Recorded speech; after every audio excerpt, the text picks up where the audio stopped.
स्वागत पंचवीस देऊन करणार आहोत।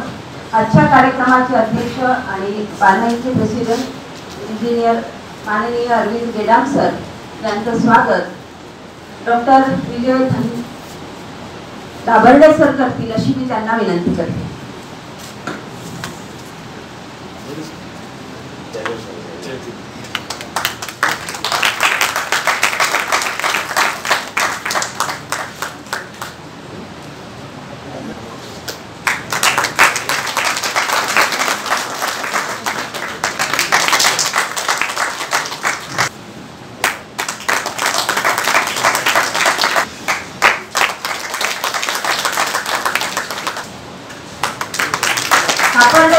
स्वागत कार्यक्रमामध्ये असलेले आजचे आपण सर्वांना विनंती आहे की सुरांनी उभं राहावं आणि उद्देशिका जी भारतीय संविधानाची उद्देशिका आपण आज उद्बोध करणार आहोत त्याकरिता मी ज्याप्रमाणे बोलतोय माझ्या शब्दामागे शब्द तुम्ही बोलावं। आम्ही भारताचे सामाजिक आर्थिक व राजनीतिक न्याय विचार अभिव्यक्त विश्वास श्रद्धा व उपासना यांचे स्वातंत्र्य दर्जाची व संधीची समानता निश्चितपणे प्राप्त करून देण्याचा आणि त्या सर्वांमध्ये व्यक्तीची प्रतिष्ठा व राष्ट्राची एकता व एकात्मता यांचे आश्वासन देणारी बंधुता प्रवर्धित करण्याचा संकल्पपूर्वक निर्धार करून आमच्या संविधान सभेत आज दिनांक 26 नोव्हेंबर 1949 रोजी याद्वारे हे संविधान अंगीकृत आणि अधिनियमित करून स्वतः अर्पण करीत आहोत। सगळी माहिती मान्यवरांची माहिती सगळ्यांनी दिली।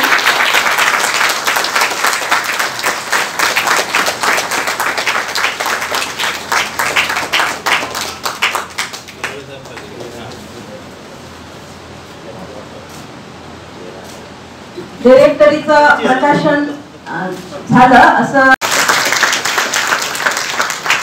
यानंतर प्रवर्तन इव्हेंटचे आणि गोस्वामी बघेल सरांच्या हस्ते यांचा सत्कार करण्यात येईल। सन्मान चिन्ह आणि पंचशील सेला देऊन करण्यात येईल सन्मान करण्यात येईल।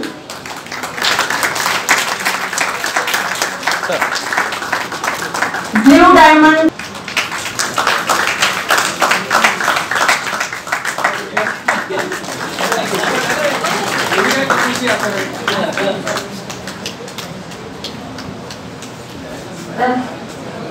यांचा ब्लू डायमंड क्लब हे सुद्धा बिझनेसच्या दृष्टीने फार चांगलं काम करते। म्हणजे आपण माननीय गेडाम सरांच्या हस्ते त्यांचा सन्मान चिन्ह आणि पंचशील शेला देऊन करण्यात येत आहे। यानंतरचा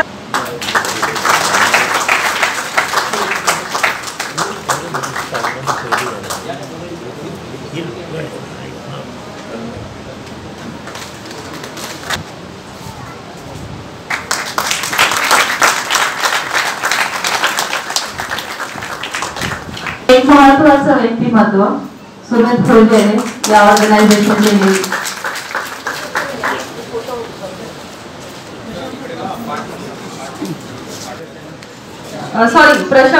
प्रशब्दी महिला उद्योग प्रशब्दी motors and two wheelers showroom महिला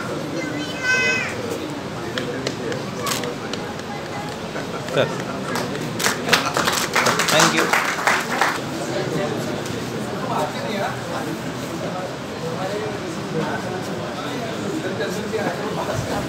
करते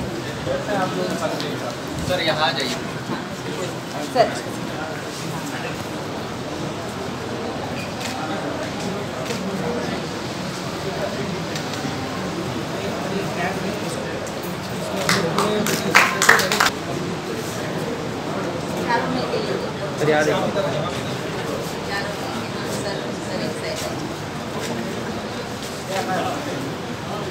थैंक यू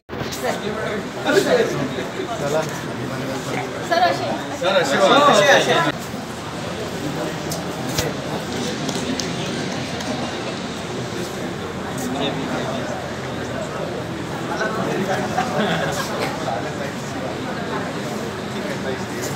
BE म्हणून एक संघटना राहिलेली आहे, बुद्धिस्ट एंटरप्राइजेस. त्याचे प्रतिनिधी आलेले आहेत, त्यांनी स्टेजवर यावं. माननीय रामटेके सर.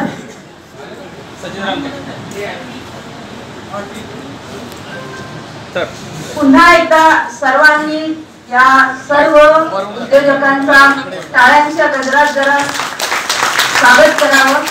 त्यांना प्रेरणा मिळेल आणि त्यांच्या सोबत My Subed Creation and Enterprises activity trade all Chinese food products like Ajinomoto, black pepper, spices and food colors.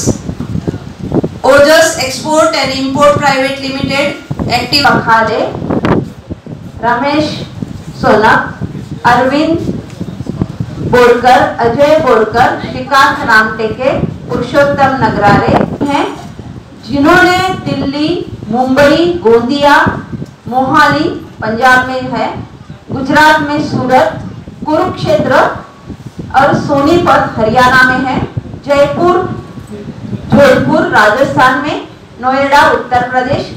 In सभी जगहों पर इन्होंने जाकर सर्वे किया है और हमारा ये जो मिशन है, हमें बिजनेस खड़ा करना है, तो हमारे नागपुर सिटी से या आसपास की सिटी से कहाँ होलसेल मार्केट में होलसेल से कम दाम में हमें चीजें मिलती है, वहाँ का सर्वे करके वो सब चीजें हमें उपलब्ध कराने के लिए प्रयत्नरत है. जिस किसी को भी इस अभियान में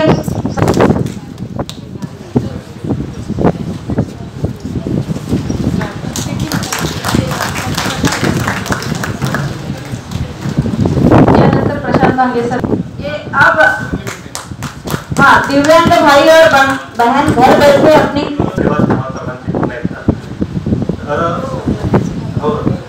एक वेंडिंग मशीन मी ज्या एक्झिस्टिंग मॉडेल्स आहेत त्यामध्ये थोडंफार मॉडिफिकेशन करून ही वेंडिंग मशीन मी डेव्हलप केलेली आहे.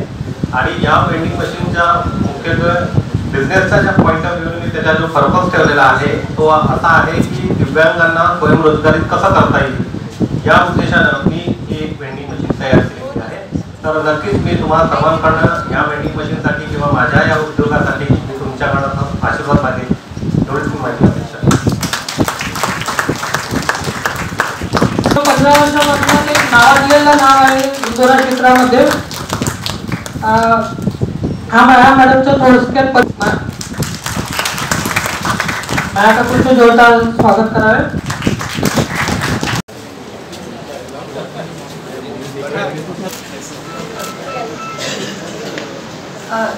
डायरेक्टली बाहेर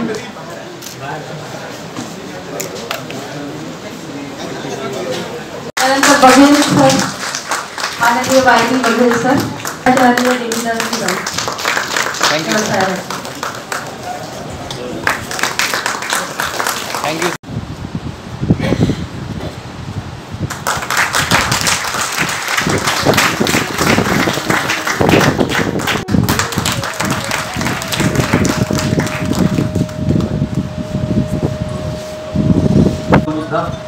परम पूज्य डॉक्टर बाबासाहेब आंबेडकर या महामानवांना प्रथम अभिवादन वंदन करतो.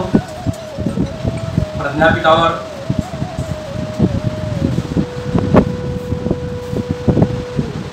आजच्या कार्यक्रमाचे अध्यक्ष आयुष्यमान इंजिनियर अरविंद गेडाम सर, अध्यक्ष बनाई, कार्यक्रमाचे उद्घाटक बघेल साहेब यायचे आहेत, माननीय निलेश नाकले साहेब, माननीय हेमंत वाघमारे सर आणि महात्मा ज्योतिबा फुले व्यवसाय मार्गदर्शन केंद्र बाणाई, त्यांचे समन्वयक माननीय राहुल गेडामकर, डॉक्टर पूजा नाकले मॅडम, माननीय सुमेध गुंजले साहेब, माननीय अनिता मसराम मॅडम, माननीय सूरज रोडगे साहेब, डॉक्टर विजय धाबर्डे सर, इंजिनियर महेश गोदलकर साहेब आणि या संस्थेचे जेवढे पदाधिकारी असतील त्यांना सर्वांना, तसेच आपण सर्वांना नमो बुद्धाय, जय भीम. हे भारतामध्ये किंवा आपल्या या नागपूरमध्ये हे अशी एक संस्था आहे ज्या संस्थेचं नाव बाणाई आहे. आपण ज्या ठिकाणी बसलो ते संस्था.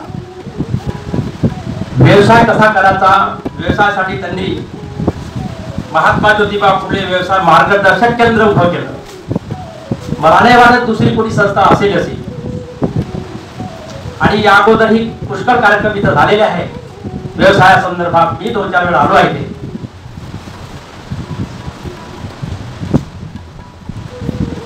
व्यवसाय कसा करायचा हे आपल्यामध्ये पुष्कळ लोकांना आता माहीत होऊन राहिलेलं आहे. या अगोदर काही माहीत नव्हतं. शिक्षण तर घेतलं आपण, ठीक आहे, शिक्षण घेणं जरुरीच होतं. आणि शिक्षण घेऊन आपण नोकरीच्याच मागत धावत गेलो. जे व्यवसायासाठी भारतामध्ये आले इंग्रज लोक फक्त व्यवसायासाठी आले होते आणि त्यांनी 150 वर्ष राज्य केले या भारतावर. जेव्हा 1947 साली देश 2 तुकडे झाले देशाचे, तेव्हा पाकिस्तानाचे जे सिंधी लोक आले होते ते कटोरा घेऊन आले होते. त्यांच्याजवळ काहीच नव्हतं, फक्त अंगावरचे कपडे. आणि त्यांच्या बायका गोधड्या शिवत होत्या असं मी ऐकलं आहे. त्यावेळेस मी नागपूरमध्ये नव्हतो की पाचवाडी या ठिकाणी गोधड्या शिवाय त्यांच्या बायका येत होत्या आणि जे पैसे त्यांना मिळाले ते आपल्या नवऱ्याला द्यायचे आहे आणि ठेल्यावर आपले चॉकलेट बिस्किट असे काही ते व्यवसाय करत होते. छोटे छोटे त्यांनी बाकडे लावले, भजे समोसे असे सारखे. आता ते भजे समोसे विकणाऱ्या लोकांच्या मोठ्या मोठ्या 5 स्टार हॉटेल झाले. जे लोक 4 चाकी याच्यावर कपडे विकत होते त्यांचे होलसेलचे भोजरीचे दुकान झाले. गांधी बागामध्ये होलसेल मार्केट आहे कपड्याचं. तिथे तुम्हाला सर्व सिंधी लोक दिसतील आणि ते होलसेलर झाले. आणि आता जरी पटक्यासारख्या ठिकाणी अजून काही ठिकाणी जाऊन पाहता असं वाटते तिथे का सिंगापूर पैदा झालं का. त्या ठिकाणी आले होते तेव्हा शरण आलेले होते भारताला. पण त्या लोकांनी फक्त व्यवसायावर धंदा, आपला व्यवसाय कसा करायचा, छोटा करायचा तरी चालेल पण व्यवसाय केला, दुसरं काही केलं नाही त्यांनी. त्यांनी कधीही रिक्षा व्हायला नाही, कधी मोलमजुरीचं काम केलं नाही. बघेल सर आलेला आहे. या सर वेलकम.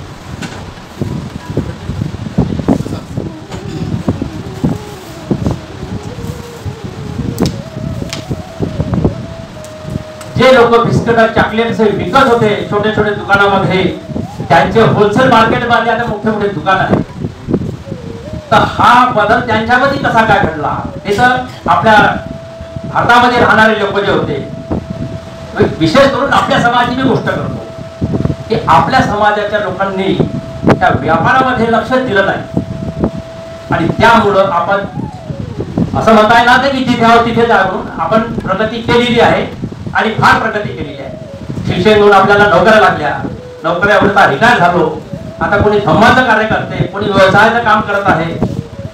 तर आपण प्रगती केली पण जशी पाहिजे तशी त्यांच्यासारखी आपण प्रगती केली नाही हे मी निश्चित सांगू शकतो. आता प्रश्न हा येते तर मी व्यवसाय कसा आलो, कारण की मी जास्त शिकलो नाही. तुम्हाला सरळ सरळ सांगतो, आधी मी सांगितलं होतं. कारण की का शिकलो नाही याचे कारण आहे गरिबीमुळे जास्त शिकू शकलो नाही. आणि त्यामुळे मी नागपूरमध्ये 56-57 वर्षापूर्वी 1969 साली नागपूरमध्ये 7 रुपये गुजार होतं फक्त आणि अंगावरच्या कपड्याची.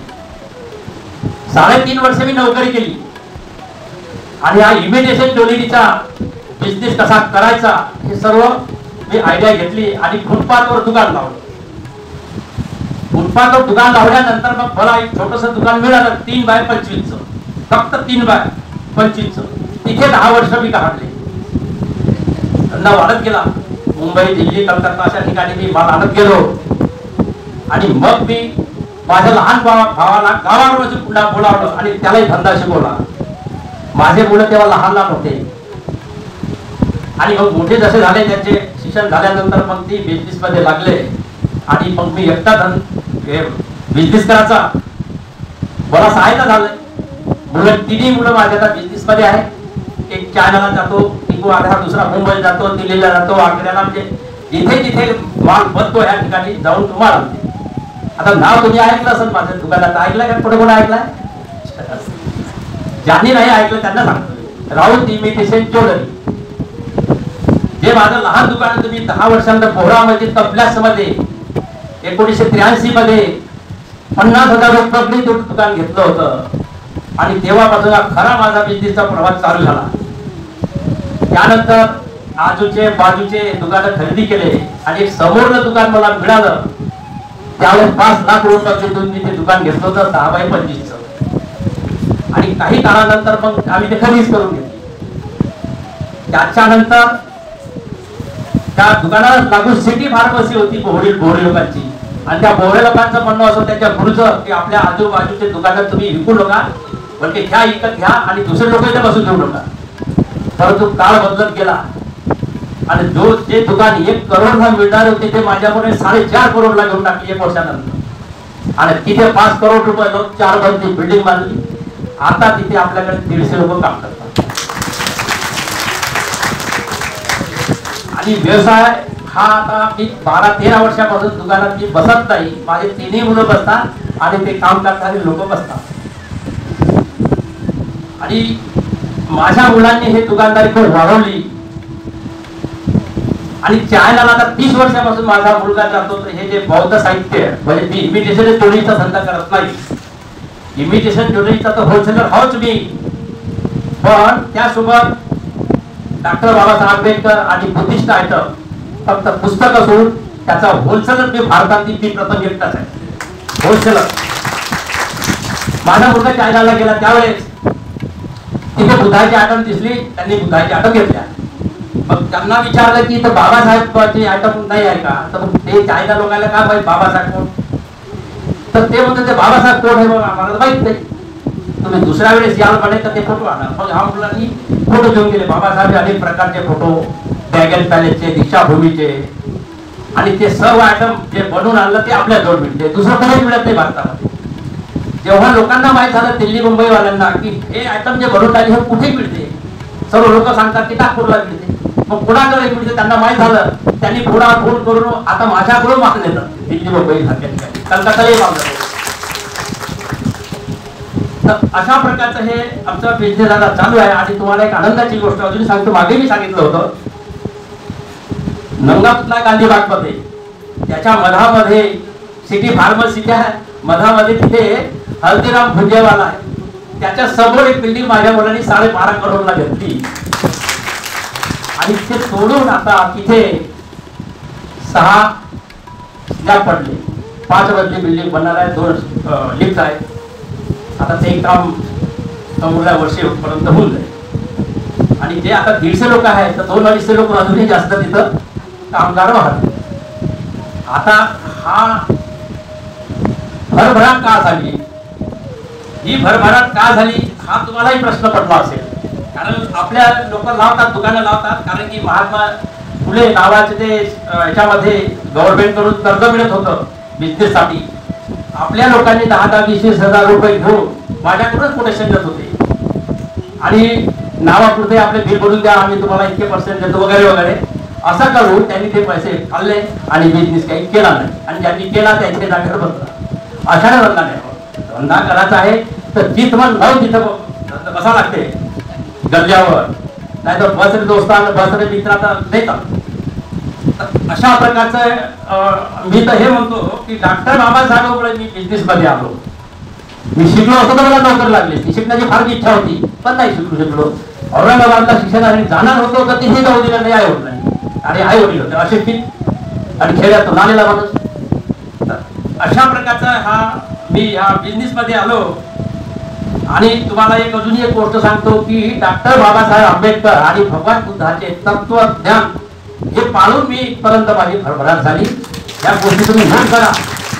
जे आमचे तरुण मुलं बिझनेस लावेल तर काही विषय असा आहे का बिझनेसचे काही नियम पाळायला लागते. बिझनेस मध्ये आपल्याला आपण ज्या समाजाचे आहोत त्याच समाजाचे आता आम्ही जर बहुत आहात तुम्ही आपल्या भगवान बुद्ध आणि बाबासाहेब हे आमचेच भगवान आहे. दुसऱ्याचा आम्हाला प्रश्नच नाही.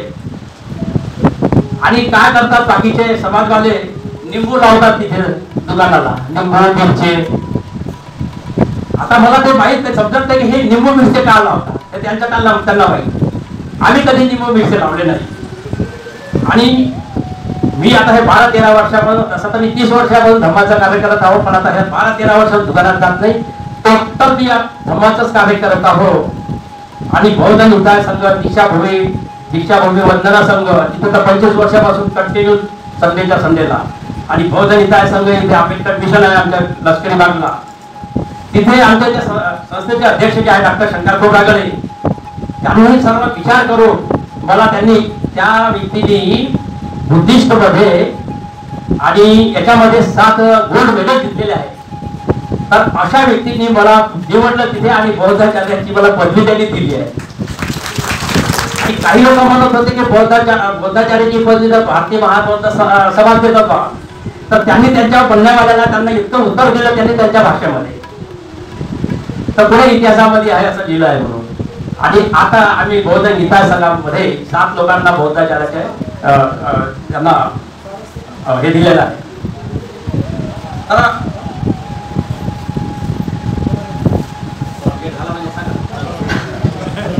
कारण कसं आहे मी मुलाने बसलो म्हणजे मग माझं 2 तास बघितलं जातं तर माहिती आहे. आता इथपर्यंत तुम्ही ऐकल्यानंतर आता मी तुम्हाला सर्व काही एवढं मी सांगू शकत नाही. म्हणून मी 2013 मध्ये हिंदी बोर्ड मध्ये माझं एक पुस्तक निघालं होतं, हे मी यशस्वी व्यावसायिक म्हणून. हे पुस्तक आपण फक्त 100 रुपयाला देऊन आलो आणि त्यावर हे 80 रुपयाचे हे पुस्तक फ्री मध्ये राहील. त्यांना घ्यायचं घेऊ शकता. आमच्या इतवारी मार्केटमध्ये 450-500 व्यापारी आहे. त्या काळामध्ये तसं 150 होते. मी 50-52 वर्षापासून त्या जनरल मर्चंट असोसिएशन नावाची आमची संस्था आहे, जनरल मर्चंट असोसिएशन. त्या संस्थेमध्ये मी काम करत असताना 2008 मध्ये त्या सर्व लोकांनी, आणि तिथे मी हे तुम्हाला सांगू शकतो की तिथे सर्व गुजराती, सिंधी, मारवाडी, जैन असेच लोक आहेत. बौद्ध माणूस फक्त मी एकटाच आहे. आणि त्या लोकांनी मला अध्यक्ष बनवलं होतं त्या जनरल मर्चंट असोसिएशन मध्ये. आणि आता ते सर्व लोक मला ज्यावेळेस मला अध्यक्ष बनवलं त्या दिवशी दीक्षाभूमी रवाचा दिवस होता. LP हॉटेलमध्ये सदरमध्ये तिथं कार्यक्रम होता. तर ह्या साईडनं आणि ह्या साईडनं सर्व बिझनेसवाले लोक सर्व आल्यावर जय भीम सर करत होते. मला स्टेजवर घेऊन गेले होते. आणि आता मला सर्व जय भीमच म्हणतात. कारण मी जय भीम शिवाय 26 जानेवारी 15 ऑगस्ट लोकांना माहीतच नव्हतं की 26 जानेवारी का बनवतो आपण म्हणून. त्या सिडनी लोकांना किंवा त्या इतर लोकांना 26 जानेवारी का बनवतो, 15 ऑगस्ट तर सगळ्यांना माहित होतं, पण 26 जानेवारी का बनवतो हे माहीतच होतं. तर त्यामध्ये आपण प्रत्येक 26 जानेवारी तिथं 1.5 तास मी बाबासाहेबांचं संविधानाबद्दल सांगितलं. तेव्हा लोक म्हणतात हमको तो मालूम नहीं था की संविधान बाबासाहेब ने लिखा. म्हणजे बिझनेस वाल्या लोकांना कुठं पुस्तक वाचायला वेळ मिळतो. आता मी वेळ काढत गेलो आणि आतापर्यंत मी 9 पुस्तकं लिहिलेली आहे. आता फक्त तुमच्या सर्वपेक्षा कमी शिकलं मीच आहे. आता 77 माझं वय चालू आहे. तरी पण मी दीक्षाभूमीला जातो आणि सर्व कार्यक्रमात जात असतो. आज तर तसं संविधान चौकात जायचं होतं, कारण की ते लाभा वगैरे सर्व आमच्या वंदना संघात दीक्षाभूमी आले होते भक्तीचे वगैरे. परंतु हा कार्यक्रम असल्यामुळे मी तिथे नाही जाऊ शकलो. तर मला वाटतं माझा वेळ झाला असेल तर मी आता इथेच थांबतो. फक्त मी एवढं सांगू शकतो की आमचे जे तरुण बेरोजगार लोक आहेत त्यांना हे सांगू शकतो की बिझनेस फक्त इमिटेशन ज्वेलरीज केला पाहिजे हा नाही आहे. आता माझ्या इमिटेशन नाव आहे पण पूर्ण कॉस्मेटिक पूर्ण माझ्याकडे आता आहे. कॉस्मेटिक आहे. आता राखी विकली. या राखीमध्ये 1.5-2 करोड रुपये एका महिन्यात बिझनेस झाला माझा. याने कलकत्त्याचे व्यापारी म्हणतात जे कारखानदार जे आहेत त्या तो म्हणते की राऊत राखी भंडार नाव आहे. तर ते नागपूर के अंदर में फर्स्ट नंबर पे आहे. म्हणजे अशा प्रकारचे त्यांनी आपल्याला हे दिलेलं आहे. तर मी मागेही तुम्हाला सांगितलं होतं की फक्त इमिटेशन ज्वेलरीज लावणं आपलं हे नाही आहे. आपल्याला जे आवडतं ते तुम्ही लावू शकता. किराणा स्टोर्स आहे, स्टेशनरी आहे, हार्डवेअर आहे, इमिटेशन ज्वेलरी आहे, सोन्या चांदीचे दुकान आहे, vended jewellery, footwear, readymade store, class store, hosiery, gift novelty, daily needs, सर्वात उत्तम डेली असं चालूच राहते सकाळी पासून संध्याकाळपर्यंत. Optical, games item, sporting store, book depot, बर्तन स्टोर, मूर्ती केंद्र, cycle store, 2 wheeler spare part, 4 wheeler spare part, garment store, medical pharmacy D pharm केली तर, टेलरिंग मटेरियल स्टोर, बांधकाम मटेरियल, म्हणजे अशा खूप प्रकारचे हे पुस्तकामध्ये सर्व दिलेले आहेत अशा. तर मी फक्त 20 पुस्तक आणले तिथे ठेवलेले आहेत. ज्यांना लागत असेल त्यांनी घेऊन जाणे आणि 100 रुपयामध्ये फक्त, कारण का आपल्याला कमवायचं आहे आणि विकायचं आहे. म्हणजे कमावता नाही, कमावसाठी दुकानदारी आहे आपली. आता तर मी चिंताचा काही चिंताच नाही, मुलं सांभाळतात, पाहत बसारे बाजू, बस मी आपला धंदा याच्यामध्ये धंदाचाच कार्य करत असतो. तर आणि सगळ्यात मी काम करतो आणि आपण सगळ्यांनी मला ऐकून घेतल्याबद्दल धन्यवाद. जय भीम, नमो बुद्धाय. नमस्कार दोस्तों, हमारे न्यूज़ चैनल न्यूज़ इंडिया को लाइक कीजिए, शेयर कीजिए, अनसब्सक्राइब कीजिए. हम मिलेंगे फिर. धन्यवाद.